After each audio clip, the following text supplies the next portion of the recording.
Welcome back to Beholder to No One. Today, Greg and I are here with Andrew from First Watch. Hey, Andrew. Hello, hello.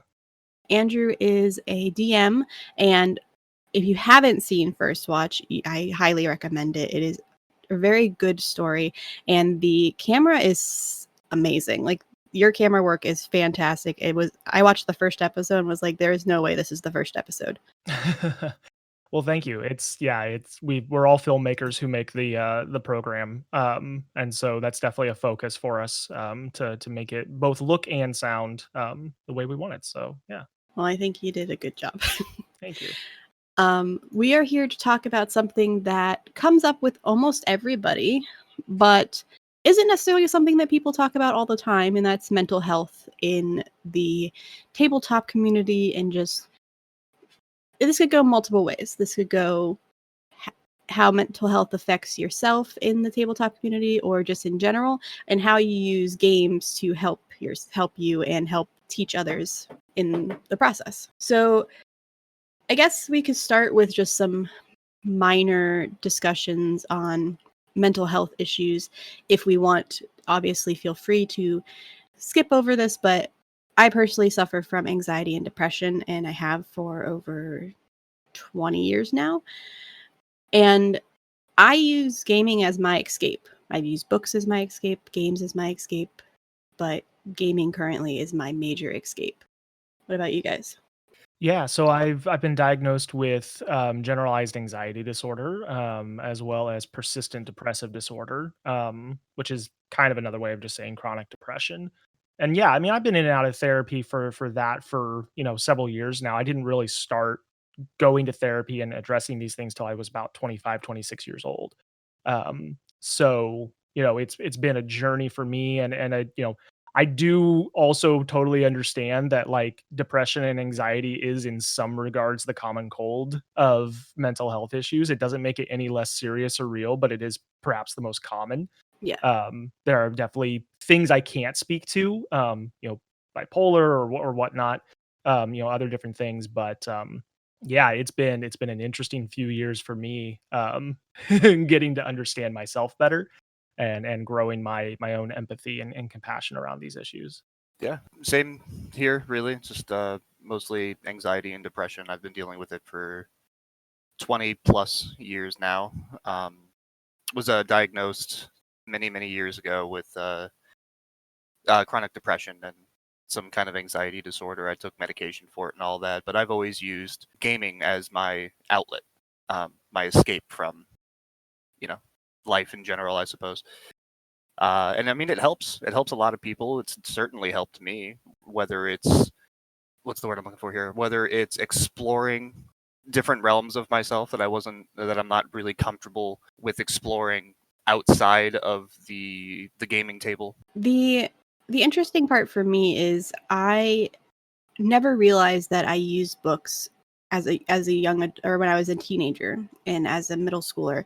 I used books as my escape. I didn't start playing tabletop games until I was 16, I think. And I would use those books to just release myself into a world that was not where I was today. So I could be any person I wanted to be. I could be anything I wanted. I just had to pick up the right book. And when I was introduced to tabletop games, that became even more so of a reality because I could make that character be whatever I wanted. If I wanted to be confident, that character was confident. Real life Nikki, not so much. And I will say that also, while these things are definitely helpful and beneficial, I would like to emphasize that therapy is important. Medications, Yes.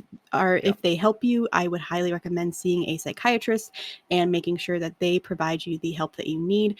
If you can't do this on your own, please seek help. There are numbers, and I will make sure to put numbers in the description for National Suicide Prevention.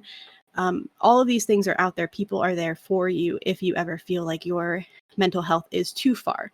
With that being said, if you have it under control, sometimes you just need a little bit of help, and that could be escapism into video games, TTRPGs, books, whatever. I know for me, I've actually used games not just for my depression for making me feel happy. And like I made a joke a couple of weeks ago online saying if I'm always playing D&D, I'll never make a depressed character, therefore I won't be depressed and I fix the problem.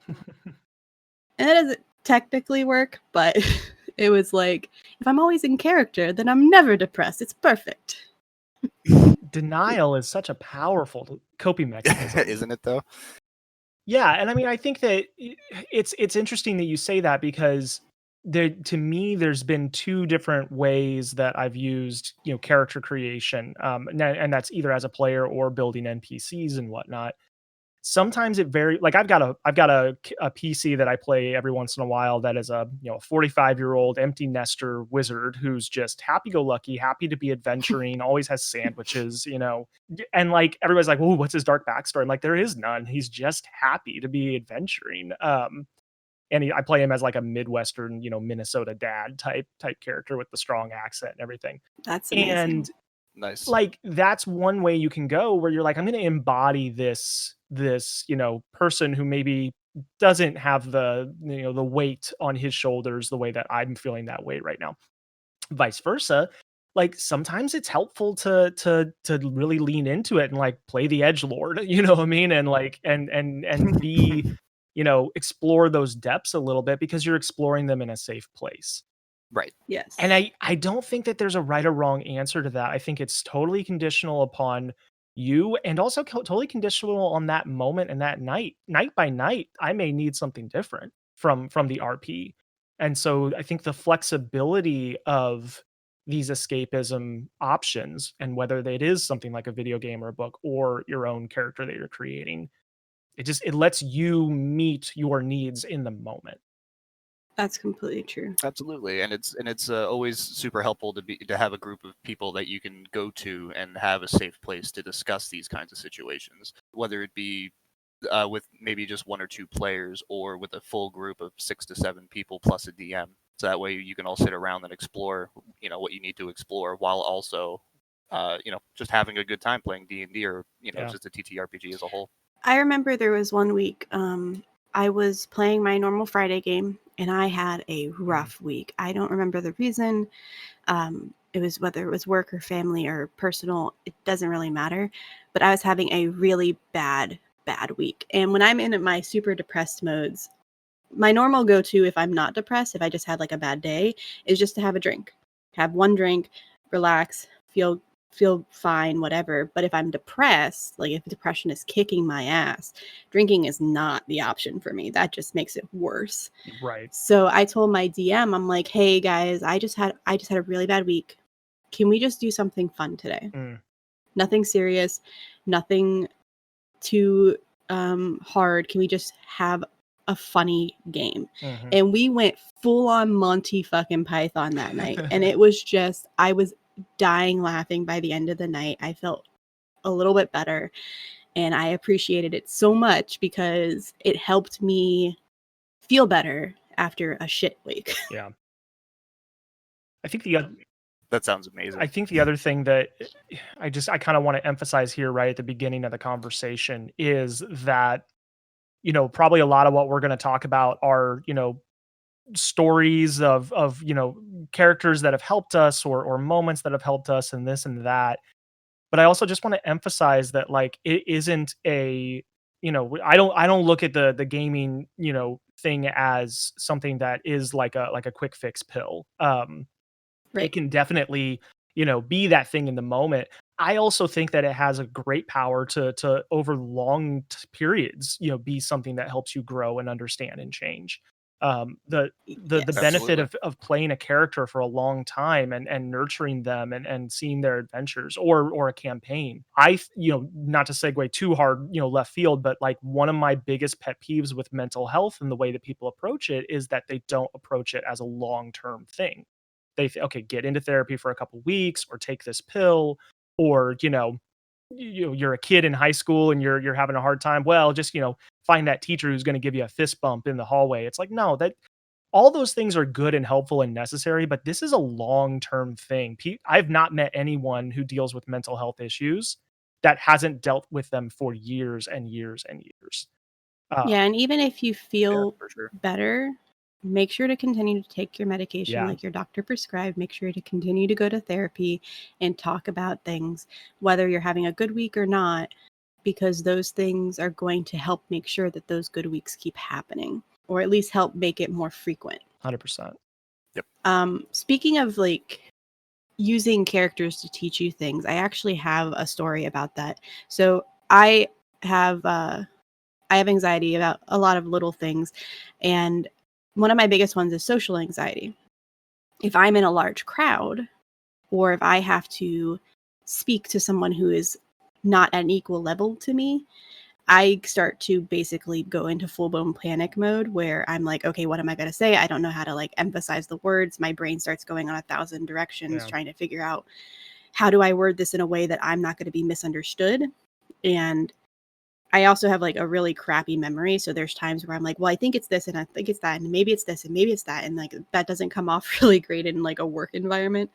But I was not forced, but I was kind of pushed to be a face character for the first time.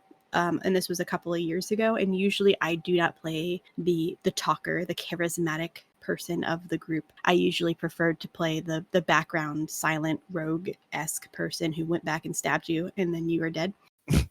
But I was encouraged to play a face character. And I was like, I'm going to be terrible at playing a face. I don't know how to talk at all.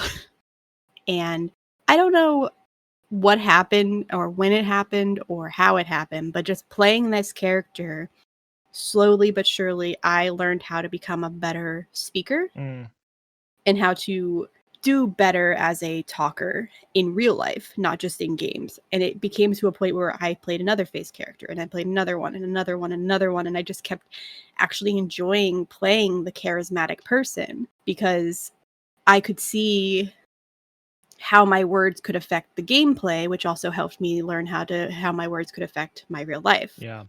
And I'm still not the best. I'm still not going to be on a TED Talk anytime soon in front of thousands and millions of people because that sounds terrifying. But I can talk better in front of smaller groups of people, and I am more able to stop and pause and think about what I'm going to say before reacting in a work environment or in real life. Well, now you run a podcast. And now I run That's exactly what I was about to say. And now I run a goddamn podcast. Yeah. What the hell?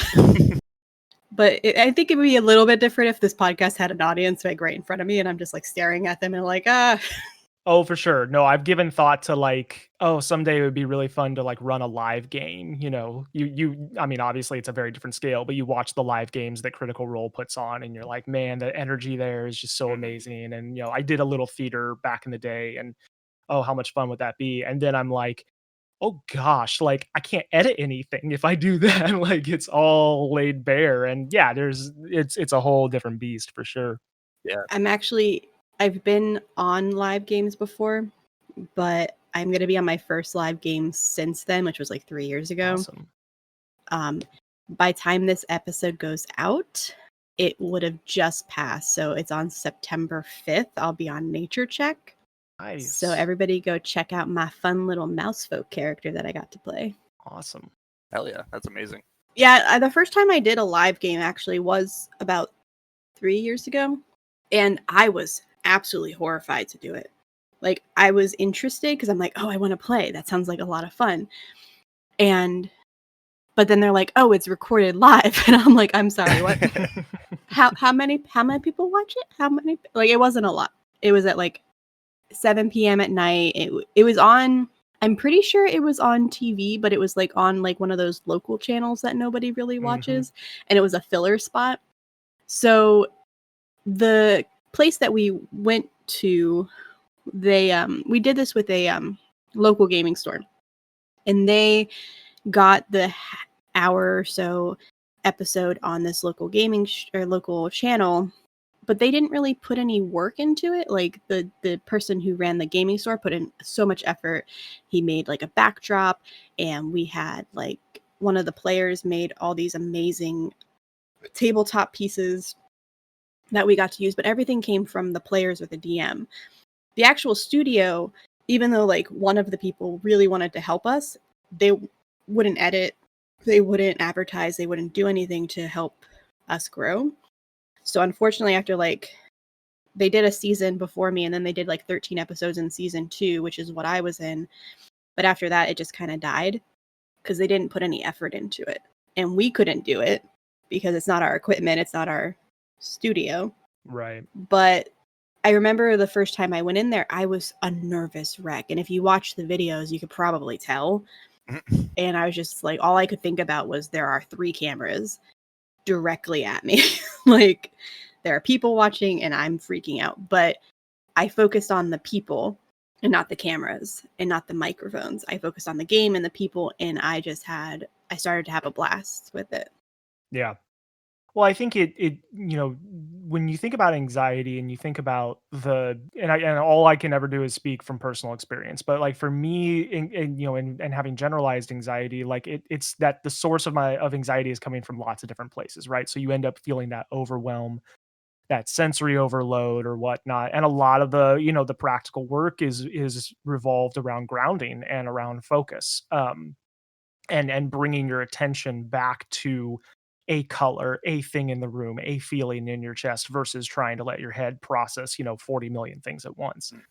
And in a microcosm, gaming and tabletop games can be kind of an example of that because it's a big world. There's a lot going on and everything, and yet in its purest form, it's you focus on that moment. You're like, okay, this dice roll, this number, this reaction. It forces you to be present, and to be in the moment, and to kind of shut out those outside factors and stressors. Yes.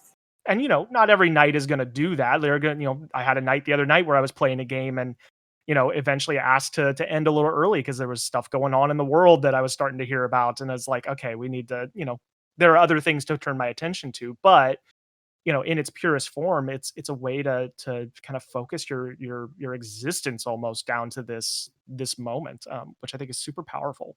Yeah, absolutely. I agree with that 100%. And that also, one thing that I found out personally is not having my phone out makes me a better player. Yeah, for sure. Because I'm getting more into character. If I'm getting constantly distracted, whether it's by somebody or my phone or whatever, I keep getting pulled out of the story, and I don't enjoy the story as much because I don't know what's happening anymore. And We can't have that, Nikki. You're always our note taker. Exactly. Like, if I don't know what's happening, nobody at that table knows what's happening. There you go. And that happened yesterday, actually. And it's no fault of anybody's, but my child kept coming in to ask me questions or talk to me, and that's fine. I was like talking to them, but I was like getting pulled out of the story. So there was a point where I'm like, I have no idea what's going on. And I told the DM, I'm like, look, honestly and truly, I do not know what you just said for like the last 5 minutes, because my kid was in here having a conversation with me, and I paused the game and stepped away to go talk to them. But can you just repeat it? And then once the distractions stopped happening and I heard the story a little bit more, I was like, oh, okay, cool. And then I got more into the character again. But that's like that with almost anything. You can tell in a lot of the situations I've read online where someone's like, oh, I didn't really enjoy D&D, or I didn't really enjoy my game last night. The DM didn't really know what they were doing. And you like probe a little bit more. It was actually, they were not paying attention. They were on their phone.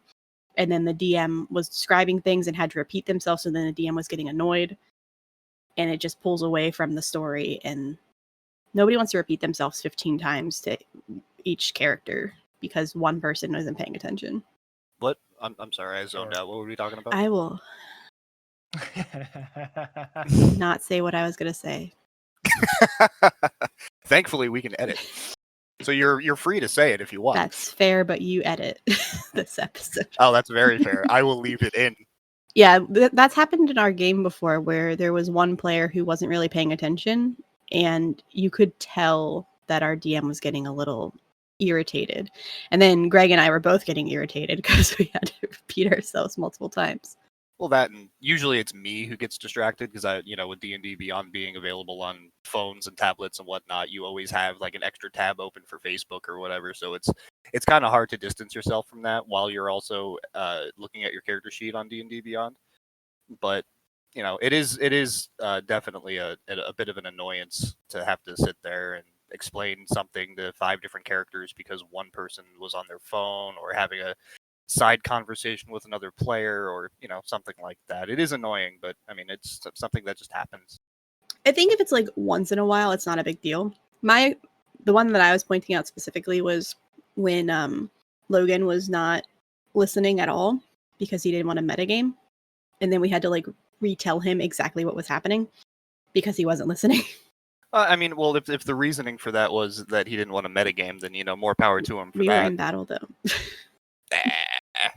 He's like, I didn't hear anything. We lived, didn't we?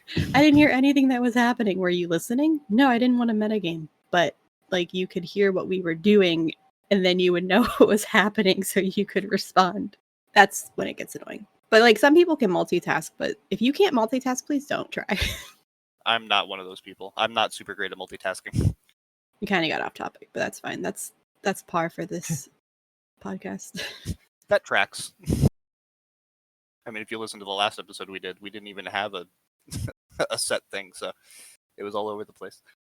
So what are some situations in a game specifically where a character had to deal with something that was possibly mental health related? Do you have any situations like that?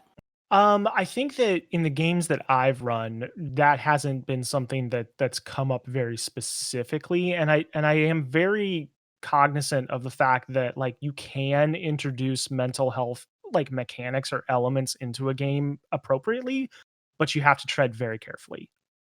Just because it's probably the most widely known example. In campaign 2 of Critical Role, there's a character named Caleb who has PTSD, and when certain things trigger them, he rolls a die and determines whether or not he basically gets stunned for a round. And it's very well role played, and it's very respectfully handled, in my opinion. Yeah. But I've also been in situations where that has been more of a that mechanic has been used, but in more of a joke and in more of a flippant way. And I think that you've got to tread very carefully with those types of things, because especially if the players are using the game as an escapism, I don't think you necessarily need or want to be creating that same tension within the game. Obviously, there might be times when, no, this is healing, this is for my character, this is something I want to do. But my personal taste is that you don't, include those unless there's been a lot of discussion beforehand about how to handle that. 100%. Yeah, I think that discussion needs to be had no matter what, if it is going to be involved. I think it's helpful sometimes to have it, to bring awareness about it, but like you said, it does have to be done properly, not as a joke. Never ever as a joke. Right.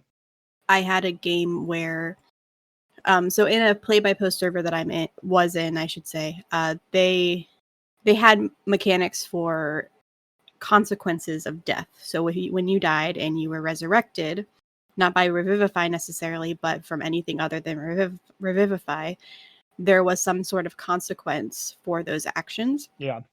And I liked that. But usually the consequence was like, oh, you lost an arm, or you have disadvantage on athletics rolls, or mine was vulnerability to cold damage because I died from Cone of Cold. There was one player in one of my games, and we discussed it and we agreed with it. Like, we had a conversation offline about it. He died because his character got mad, stormed off, and went off on his own, and he ended up dying to a battle. And I mentioned this situation before in the podcast, but he ended up, we discussed that he would have a generalized anxiety type disorder, where if he was alone in character, he would start to possibly panic, and he'd have to roll. It could go to full-blown panic attack if he rolled like a 1, but usually it would result in staggering like Caleb does, or pausing for a moment and losing your turn maybe, but not anything too severe. And we discussed it, and I said, you can role play this however you want. I'm not forcing you to do this mechanically. If you're in my games, I might have you roll that only if you go off on your own and you don't see anybody since you died because you were off on your own. Yeah. And we played that a little bit. We played for a couple of months, and I think they did a really good job. The characters interacted well, and there was another character who would come and calm them down and help them throughout the process. And personally, with somebody who has anxiety, I thought it was handled properly. But Right. somebody else who has anxiety might not have agreed with me. It's very much each person is going to take something different from every situation. Of course. Yeah. And I think you bring up a good point that, everyone's got a different perspective, and it affects people differently. So, all three people on this conversation have said they have anxiety and depression. It's going to look differently for each one of us. And we're all going to have different triggers. We're all going to have different, Yep. things that we find fine versus maybe potentially offensive. And I think that while I, as someone who has experienced anxiety and depression, may be able to very accurately or appropriately play and represent a character with those things, I also need to be careful and go, well, that doesn't necessarily open the door for me to then play a bipolar character. It doesn't shut the door necessarily, and I don't personally subscribe to the idea that, oh, well, if you aren't this thing, you can never play this thing. But it does present, okay, am I going to do my research? Am I going to talk to people about what's appropriate and not? Am I going to listen when someone does come back and say that maybe something I did was inaccurate or offensive or whatnot?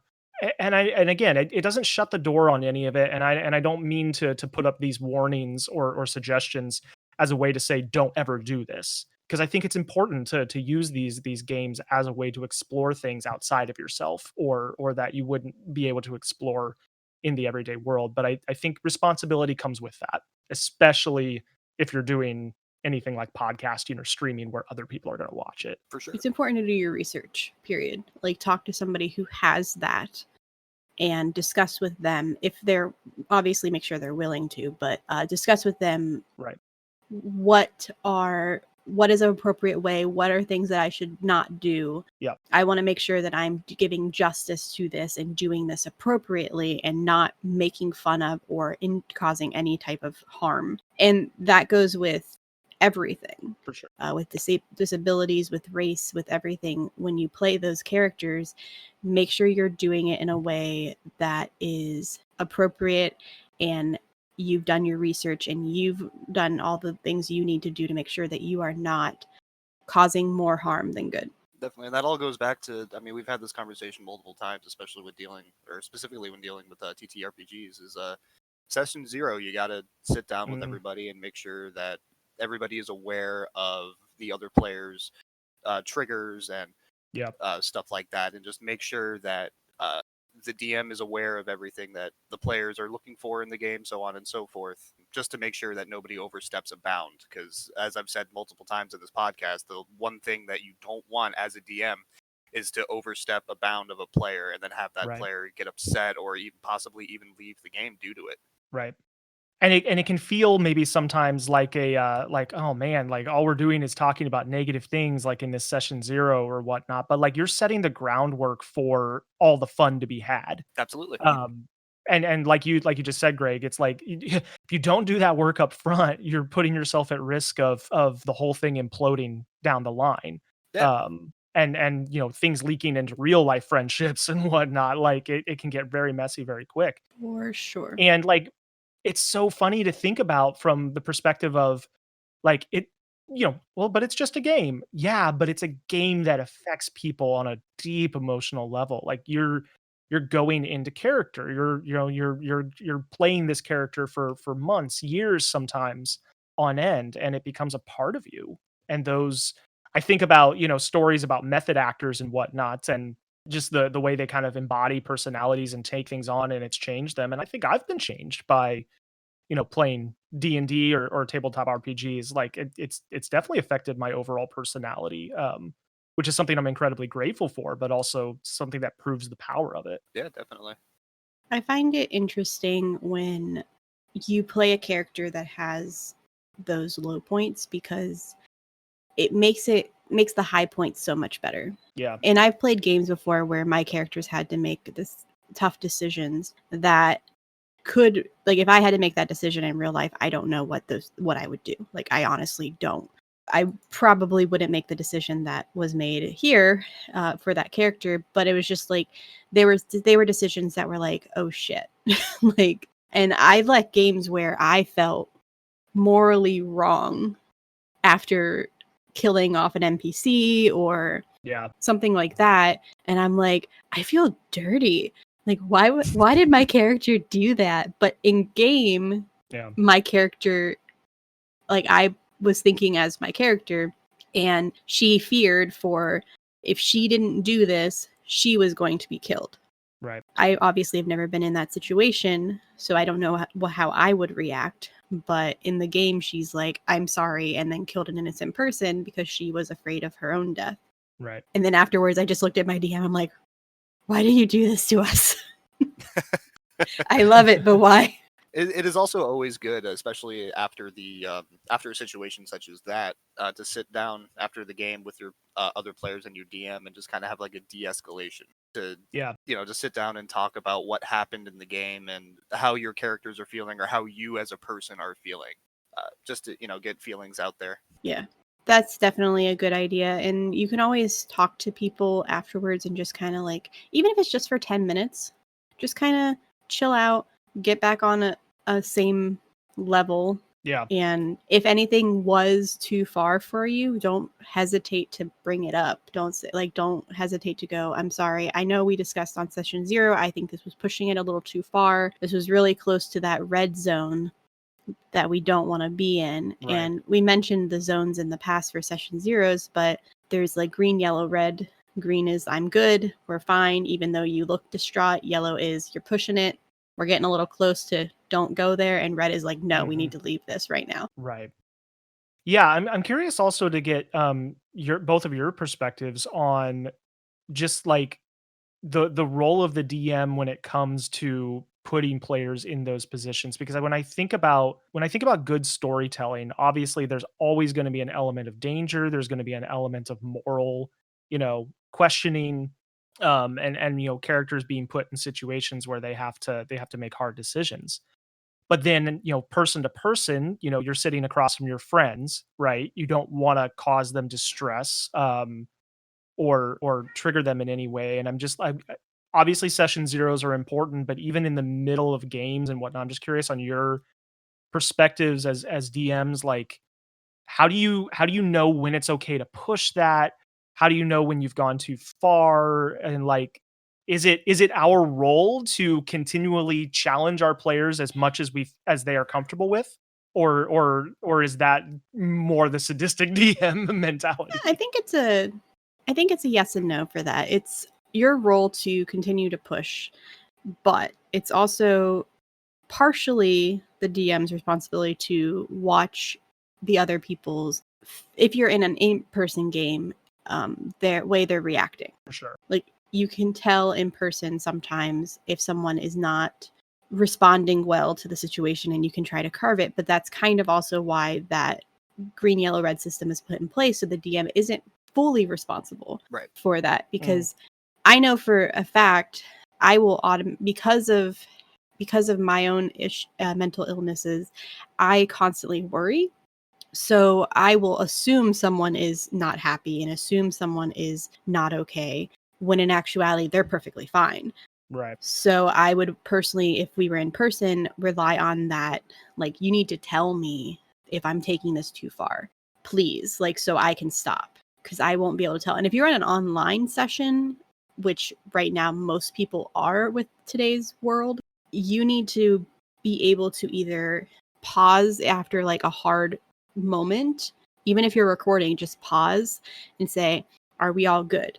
Do we need a break? Does anybody need me to change anything? Yeah. Or have a way to, in Discord, maybe like send a little emoji to show what's going on, because we can't see faces if you're not playing with your webcam.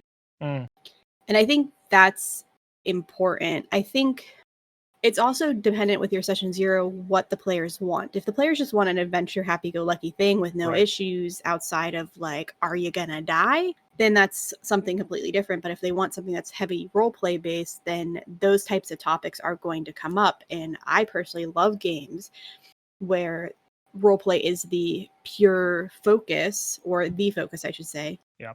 And I like fighting too, But I enjoy building those relationships with people, whether good or bad, and seeing how they can grow and how they fall and in the situations that happen. For sure. I'm in the same vein when it comes to that. I'm relatively new to DMing, so I don't have a whole bunch of like a massive amount of experience as I know Nikki does. But I mean, D&D it's a collaborative effort, as everybody knows. So Right.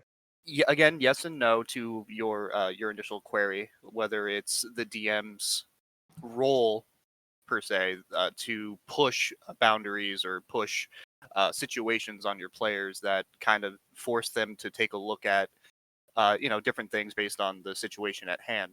But I don't it's kind of a it's kind of a catch-22 because much like Nikki, I am very very into the role-playing aspect of Dungeons and Dragons. But being able to God, I don't know what I'm trying to say. And again, the train of thought is just gone. What is wrong with me today? God, holy crap. What was I talking about? Just the role play aspect and being in that and the DM pushing Okay, yes. All right, thank you. situation. Again, sorry guys, I don't know what the hell is up with me this morning. But yeah, being able to sit down with your players and push different issues. I mean, specifically, obviously nothing that would go too far to upset an individual, but having the safe space and the ability to sit down with other people and explore those kinds of things is very helpful, and it's very important uh, in the TTRPG world, whether it be through role playing or maybe even sometimes through combat in a way you can kind of explore different things like that. Well, I was gonna say, I actually have a character who her personal way of dealing with her emotions is physical. Yeah. That you're monk. Which, yes.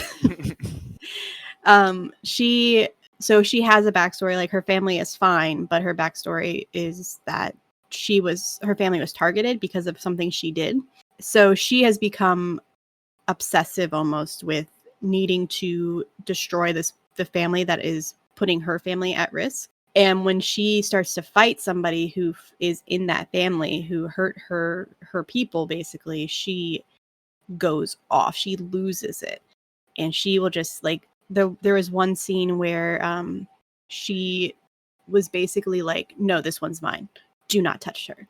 And she killed her, but then like once she was dead, she kept punching and kept punching. Like, it was cathartic for her, but she was just bawling the entire time. And that's how she dealt with it personally. Yeah. Yeah, I mean it's that cathartic release, and obviously that's a character and perhaps, expressing that in what we would consider an unhealthy manner. Yes, don't do that in real life, please. Right. Yeah, please do not. But it's interesting that the word cathartic has gotten brought up, and the idea of combat being something there as well, and kind of taking those words and shifting the conversation just a little bit.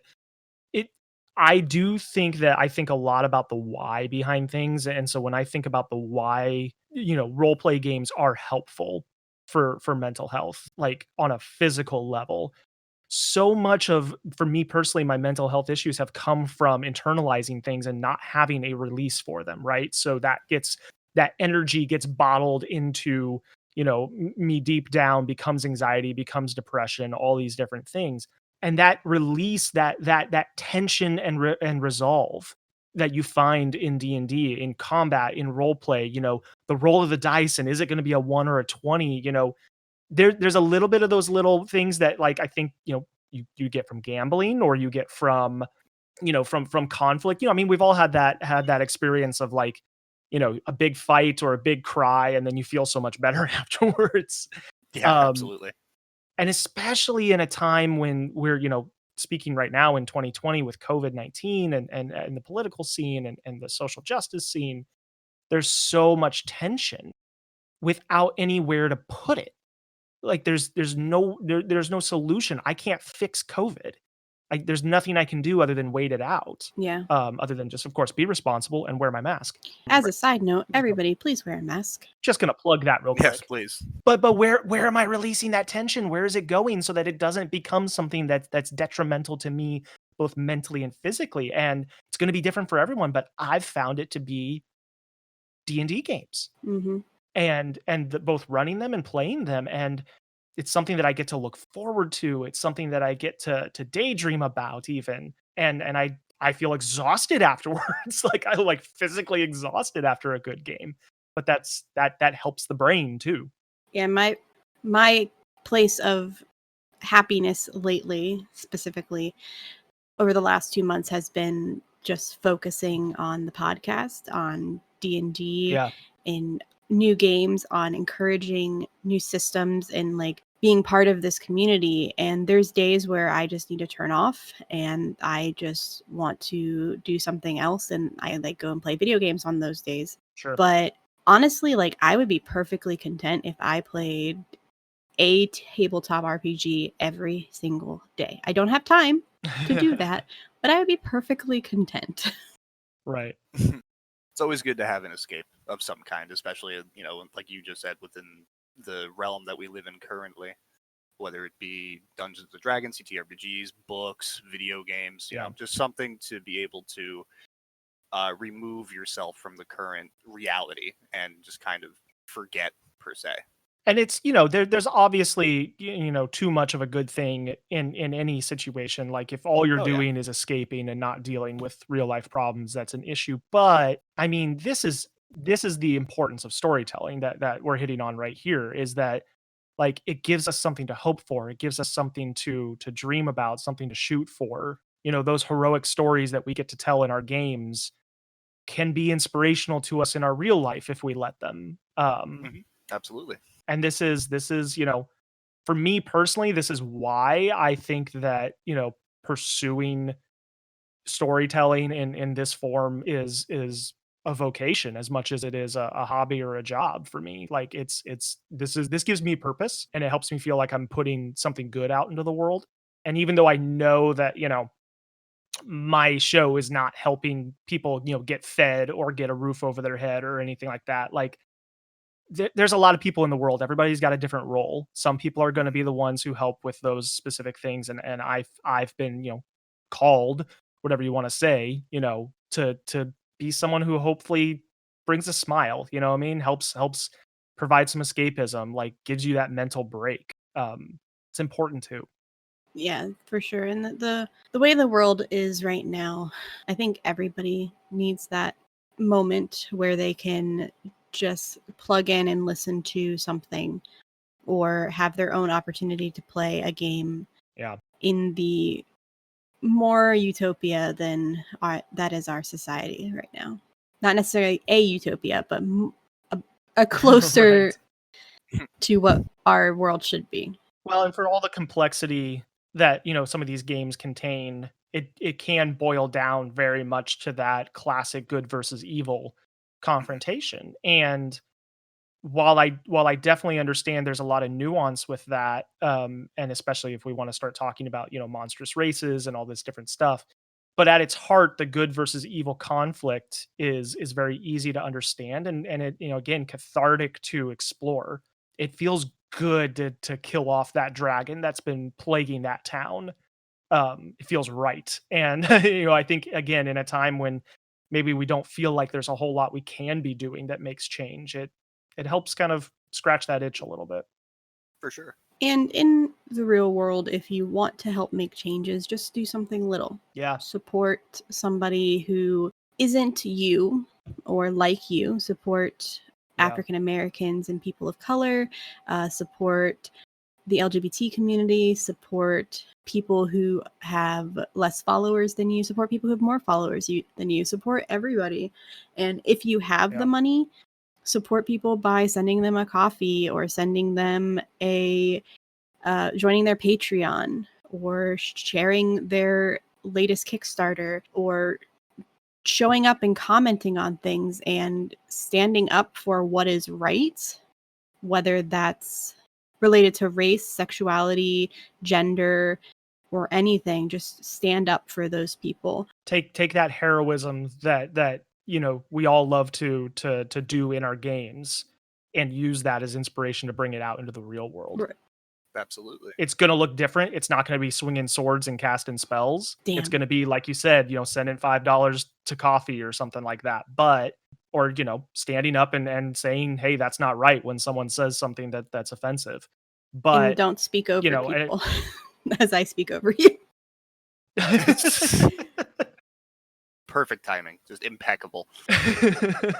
But yeah, I mean, just that, and I posted about this on my Twitter the other day. That type of heroism, even though it maybe isn't as dramatic, like that's the real stuff.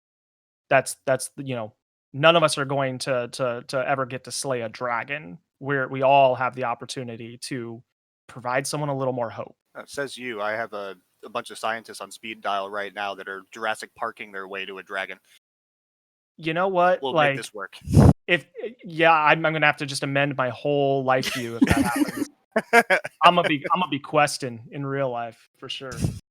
And there you go. I've made my first change. I know that in the one thing I will say actually, if you haven't already, because this is going to be out on the 7th, I think. Yeah, so if you haven't already seen it, because it's been a couple of weeks since it's been released, please go check out the Black AF tabletop Yes. episode. Listen to all 3 of them.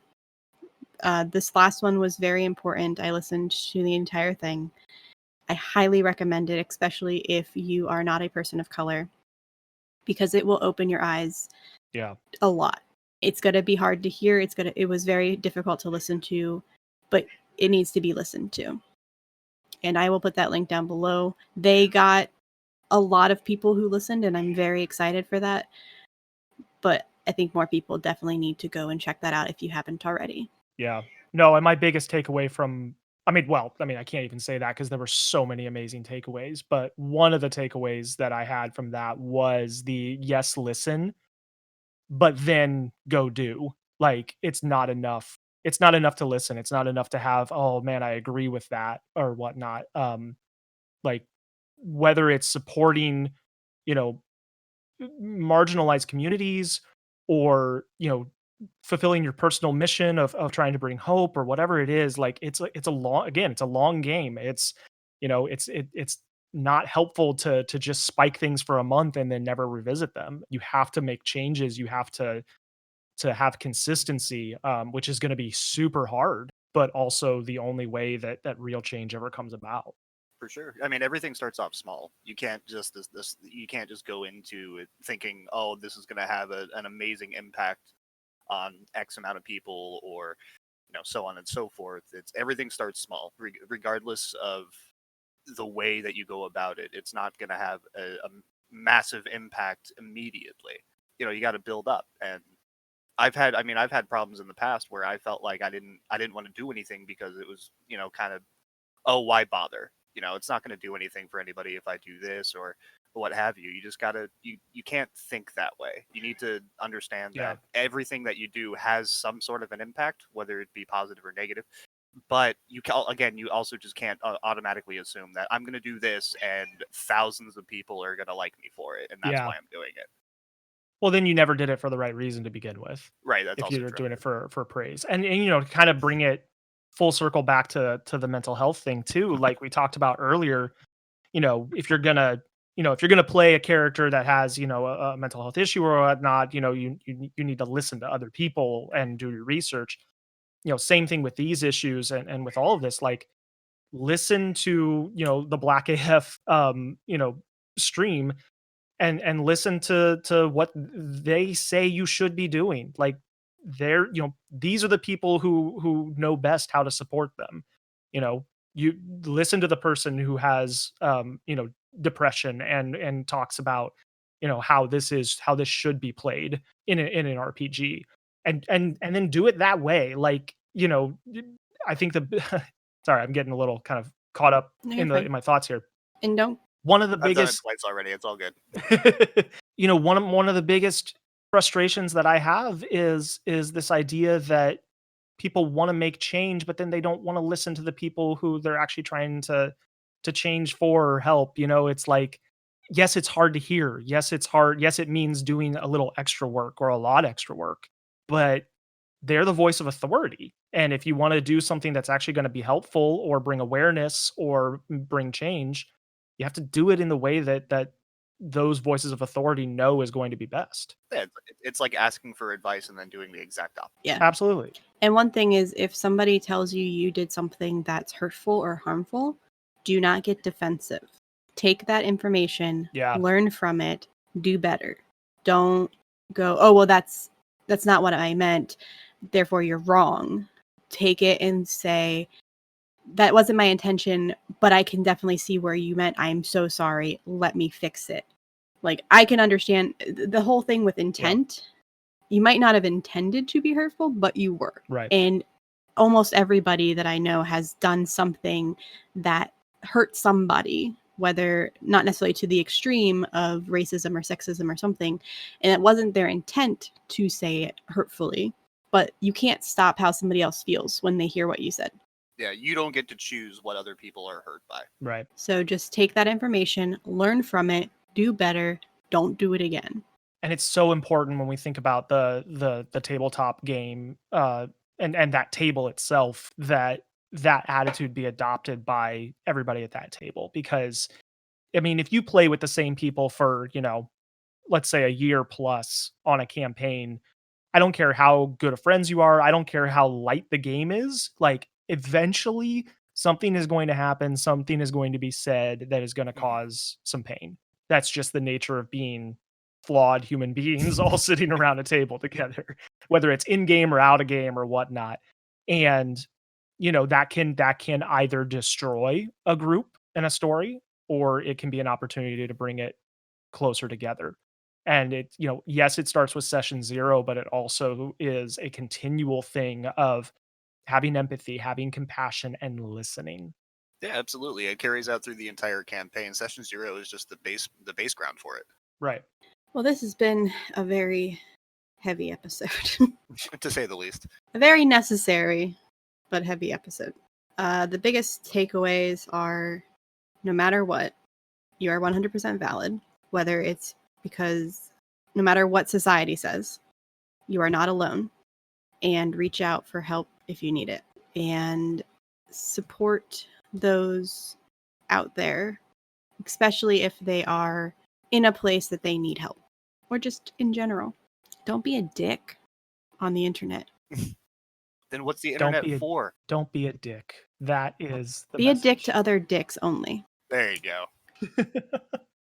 No, I love what you said about you're not alone, and that is really one of the most powerful things to me about this community and about these games, is that they're a way to, and again, especially in these times where we can't be together as much as we would like to be, they're a way to come together, to find people like you, and to build community. Actually, so there was an interesting story. So I've been having a rough couple of weeks, and I posted something on Twitter, I think, and I don't remember what I said exactly, but I had 2 or 3 friends that actually reached out, and they're like, "Are you okay?" And sometimes that's all you need. Yeah. Is somebody to reach out and go, "Hey, I'm here if you need me." So if you see somebody, reach out, especially if they're a friend, even if they're just an acquaintance, reach out. Yeah. And check on them, send them a gift that's like, "I'm here for you." Like, do something to make sure that that person knows that they aren't alone, because when speaking for depression, when you are feeling depressed, you feel 100% alone no matter what. Mm-hmm. It doesn't Yes. matter how many times people say otherwise. Yeah, that's the lie that depression tells you, is that you are unique in a horrible way, and that you are alone, and that no one will ever understand you. And again, it's a holistic thing that involves, therapy, medication, etc. But one of those things, and one of the most powerful things, is community. Yep, you are not alone. Mm-hmm. Absolutely. So on that note, Andrew, thank you so much for being here today. This was a great conversation, I think. Absolutely. Thanks for having me. I appreciate it. Where can everybody find you? Yeah, so First Watch can be found on YouTube, where all our episodes are. But if you want to keep up with us on social media, both Instagram and Twitter, our handle is First Watch Show. And yeah, Twitter's where you'll see the most activity. That's where I live most days. You can definitely go check them out, especially when their new shows release in 2021, but you can watch what's out there currently. And And we do have some new content coming pretty soon. We have a series of one-shots that will be coming out, and the first one is dropping September 10th at 7 p.m. Central Time on YouTube. oh, that's fun. Nice. I'll definitely be checking that out. Now, everybody go this week on the 10th, go check out our Lewd Grannies episode. It's being released. This is our one shot.